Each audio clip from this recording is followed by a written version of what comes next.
Jean-Louis, fréquentation en baisse, audience TV un peu morne, Grand Prix peu enthousiasmant. Finalement, cette deuxième édition du Grand Prix de France n'a pas tenu les promesses qu'on pouvait espérer.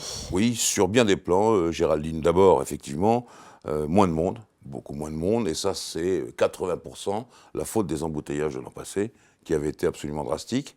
Là, c'était beaucoup mieux en termes de circulation, mais comme il y avait, je le répète, moins de monde, tout s'est bien passé. Le Grand Prix tel qu'en lui-même, il n'a pas été drôle. Hamilton a été tellement fort avec sa Mercedes que personne ne pouvait le rattraper. Peut-être que Charles Leclerc aurait pu tenter vers la fin quelque chose sur Bottas, mais en tout cas, c'était le podium et seulement la seconde place, pas la première. Hamilton a tout survolé. Et donc, finalement, ça nous a donné un Grand Prix assez rasoir, voilà, pour employer le terme. Et plein de gens se sont plaints. Les commentateurs anglais, le journaliste du Télégraphe, qui est un journal important, a titré le Grand Prix de France, la course de Formule 1 la plus ennuyeuse que j'ai jamais vue. S'ils continuent, ils vont tuer ce sport. C'était sévère comme critique. Voilà. Vous l'avez dit, Charles Leclerc a fait donc un podium. Sébastien Vettel, de son côté, n'est que 5e. La Scuderia toujours en manque de performance. Est-ce que Jean-Louis, il y a une solution à trouver avant le Grand Prix d'Autriche qui est là dans quelques jours? Et deuxième question, est-ce que Sébastien Vettel a lâché cette optique de titre mondial? Je pense que oui. Il a assez de bouteilles, Sébastien Vettel, pour savoir qu'il ne sera pas champion du monde. Comme on voit le titre mondial, sauf circonstances dramatiques, arriver chez Mercedes et probablement chez Lewis Hamilton. Je crois que chez Ferrari, ils vont être obligés de faire ce qu'ils ne voulaient pas faire, c'est-à-dire rajouter des ailerons et de l'appui aérodynamique et sacrifier un peu la vitesse de pointe. Vous savez que dès qu'on braque les ailerons, la traînée augmente et c'est pénalisant. Il va falloir qu'ils le fassent parce que la voiture n'arrive pas à avoir les qualités d'adhérence comme celle de la Mercedes, alors que les moteurs sont vraiment équivalents. L'un et l'autre, le Mercedes et le Ferrari, se valent. On a noté, Jean-Louis, sur ce Grand Prix de France, un nouveau week-end solide des McLaren Renault et notamment une belle performance de la part de Carlos Sainz. Qu'est-ce qui a permis à l'équipe d'arriver à intégrer ces deux voitures dans le top 10, Jean-Louis? Alors Sainz et Norris, qui a quand même été pilote du jour, hein, parce qu'il s'est vraiment battu avec une voiture difficile, perte de pression hydraulique, donc direction assistée qui partait en quenouille. Fermons la parenthèse pour Norris. Qu'est-ce qu'elles ont? Simplement beaucoup de modifications techniques, une nouvelle suspension à l'avant, un nouveau soubassement, ça c'est pas mal. Et puis, ils ont mis le doigt sur les réglages avec les pneumatiques. Alors déjà, c'est compliqué de régler avec les pneus Pirelli les voitures. Mercedes y parvient, et eux, ils se sont débrouillés à le faire sur le circuit qui, à mon avis, est le plus difficile dans ce domaine, le circuit Paul Ricard. Eh bien, ils ont mis le doigt dessus, et hop, dans la seconde, ils grimpent d'un étage. C'est vraiment, c'est sympa, c'est intéressant. Bien sûr qu'ils sont devant les Renault officiels, avec le moteur Renault, mais c'est comme ça c'est la loi du genre. Je rebondis sur cette affaire Renault, avec notamment alors une bonne position, si on peut dire ça comme ça, de Nico Hülkenberg, mais surtout une double pénalité pour Daniel Ricciardo.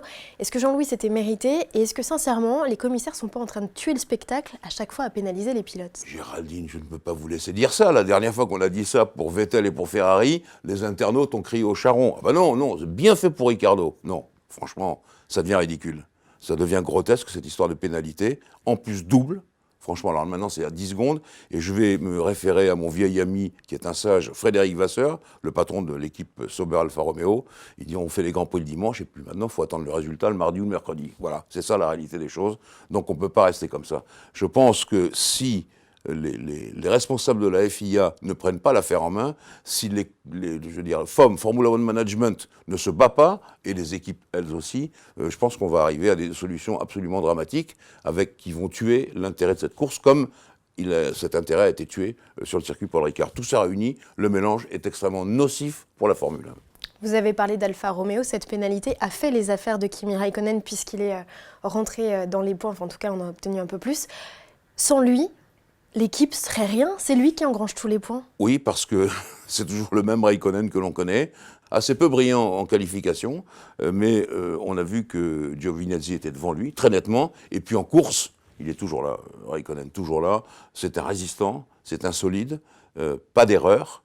Et on ne peut pas en dire autant de Giovinazzi qui était qualifié dans Q3, hein, et qui a dégringolé au classement en permanence, bien sûr à la suite de tas de problèmes, mais on voit que la solidité de Raikkonen, c'est quand même la bonne recette.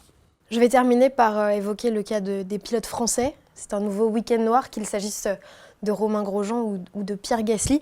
Jean-Louis, qu'est-ce qui fait que nos pilotes tricolores sont en manque de performance? Est-ce que c'est lié à leur voiture ou Non, est-ce que...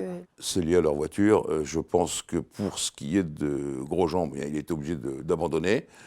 Quelque chose ne fonctionnait plus sur la voiture et ils ne se sont pas vantés de ce qui ne marchait pas. Mais là, je crois que on touche du doigt le système client. C'est-à-dire que chez Haas, ils achètent le moteur chez Ferrari, ils achètent le châssis chez Dallara. Tout ça réuni, je ne pense pas que ça donne des ailes, de l'orgueil au team, à l'équipe.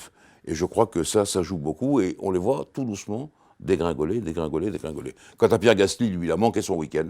Depuis la troisième séance d'essai du samedi matin, les choses n'ont fait qu'empirer et ça a tourné rapidement à la catastrophe. Il a marqué un point à la suite du déclassement de Ricciardo, mais enfin, il était très très loin. Et là, je crois qu'il va falloir lui aussi qu'il reprenne les choses en main, que l'équipe s'occupe à nouveau de lui, comme elle s'occupe de Max Verstappen, qui lui fait toujours des courses extrêmement régulières et qui, je trouve, a été transfiguré cette année par rapport à ce qu'on connaissait de lui dans les années passées. Verstappen, c'est la pointure toujours qui est là, régulier, fort, pas d'erreur, pas de bêtises. C'est pour ça que je pense qu'il a fait vraiment des progrès.